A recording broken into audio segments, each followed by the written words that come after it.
കഴിച്ചിട്ടില്ലാത്ത നല്ല സോഫ്റ്റും ടേസ്റ്റും ആയിട്ടുള്ള ചക്കപ്പൊട്ട്. ഹായ് ഫ്രണ്ട്സ്, എല്ലാവർക്കും സ്പെഷ്യൽ ആൻഡ് ഫാസ്റ്റ് കിച്ചണിലേക്ക് സ്വാഗതം. ഇന്ന് ഞാൻ വന്നിരിക്കുന്നത് പച്ചച്ചക്ക കൊണ്ട് നല്ല സോഫ്റ്റും ടേസ്റ്റും ആയിട്ടുള്ള പുട്ട് തയ്യാറാക്കുന്നതാണ്. പുട്ട് തയ്യാറാക്കാനായിട്ട് 10 ചക്കച്ചുള ചെറിയ കഷ്ണങ്ങളായിട്ട് മുറിച്ചെടുത്തിട്ടുണ്ട്. വലിയ ചുളയാണ് ഞാൻ എടുത്തിട്ടുള്ളത്. ചെറുതാണെങ്കിൽ ഒരു 10-13 എടുക്കുക. ഇത് ചെറിയ കഷ്ണങ്ങളായിട്ട് മുറിച്ചെടുത്തിട്ടുണ്ട്. ഇനി ഇത് മിക്സിയുടെ ചെറിയ ജാറിലേക്ക് ഇട്ട് കൊടുത്ത് അരച്ചെടുക്കണം. ഞാനിത് ഒന്നിച്ച് തന്നെ അരച്ചെടുക്കുന്നുണ്ട്. ഇതിൽ അരക്കുന്ന സമയത്ത് വെള്ളമൊന്നും ചേർക്കണ്ട. വെള്ളമൊന്നും ചേർക്കാണ്ട് ചക്ക നല്ലപോലെ അരച്ചെടുക്കണം. നൈസായിട്ട് അരച്ചെടുക്കുക. കട്ടകളൊന്നും ഇല്ലാണ്ട്, കഷ്ണമൊന്നും ഇല്ലാതെ അരച്ചെടുക്കണം. ഇനി ഒരു ബൗളിലേക്ക് 1 കപ്പ് പുട്ടുപൊടി, ഇതിലേക്ക് ആവശ്യത്തിനുള്ള ഉപ്പും, ഇനി അരച്ച ചക്ക ഇതിലേക്ക് ചേർത്ത് കൊടുത്ത് ചക്ക നല്ലപോലെ നൈസായിട്ട് അരച്ചെടുത്തിട്ടുണ്ട്. അതും കൂടെ ചേർത്ത്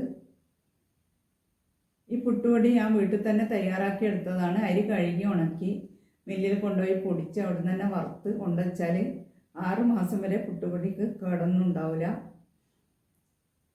പുട്ടുപൊടി കൊണ്ട് പുട്ട് മാത്രമല്ല, കുഴക്കട്ട, പത്തരി, അങ്ങനെ പല പലഹാരങ്ങളും ഉണ്ടാക്കാൻ എടുക്കാം.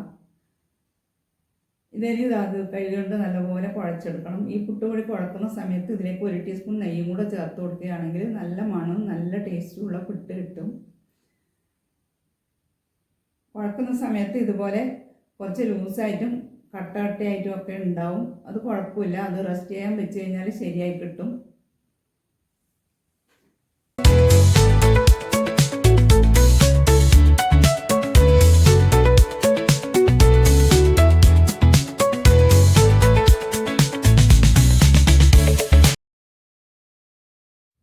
ഇതുപോലെ മതി. ഇനി ഇത് റെസ്റ്റ് ചെയ്യാൻ വെക്കുക. ഒരു 10-15 മിനിറ്റ് റെസ്റ്റ് ചെയ്യാൻ വെച്ചു. ഇനി ഇത് കട്ടയിലൊന്ന് ഉടച്ചെടുത്താൽ മതി.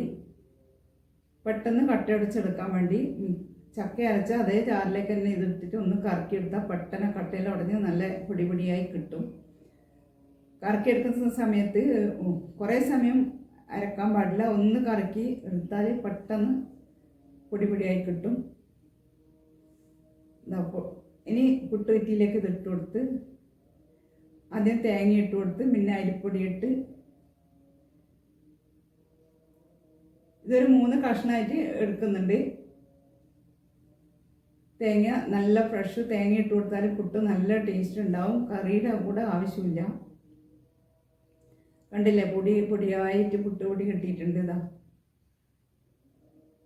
നല്ല പൊടിയായിട്ട് കിട്ടി. മിക്സി ജാറിലിട്ട് കറക്കിയെടുത്തുകൊണ്ട് പെട്ടെന്ന് പൊടിയായി കിട്ടി. കൈ കൊണ്ട് ഉടക്കുന്നതിനേക്കാളും ഇതുപോലെ ചെയ്യുകയാണെങ്കിൽ നമുക്ക് പെട്ടെന്ന് കട്ടയെല്ലാം ഉടഞ്ഞു കിട്ടും. അതിന് മുകളിൽ കുറച്ച് തേങ്ങയും കൂടെ വെച്ച് ഞാൻ കുക്കറിൽ കുറച്ച് വെള്ളം തിളക്കാൻ വെച്ചിട്ടുണ്ട്. അതിന് മുകളിൽ ഇത് വെച്ച് കൊടുത്ത് പുട്ട് ആവി കയറ്റിയെടുക്കാം. പെട്ടെന്ന് ആവി കയറി വരും. ഇത് കുറച്ച് സമയം മതി. പുട്ട് വെന്ത് വന്നിട്ടുണ്ട്. ഇനി ഇതൊരു പാത്രത്തിലേക്ക് മാറ്റാം.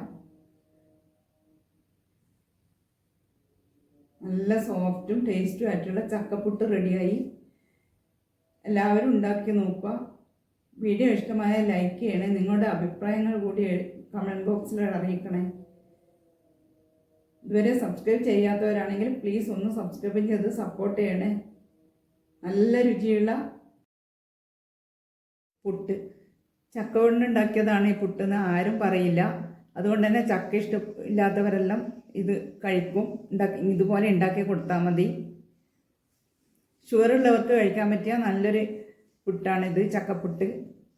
നല്ല സോഫ്റ്റും നല്ല ടേസ്റ്റുമുള്ള ചക്കപ്പുട്ട് എല്ലാവരും ഉണ്ടാക്കി നോക്കുക.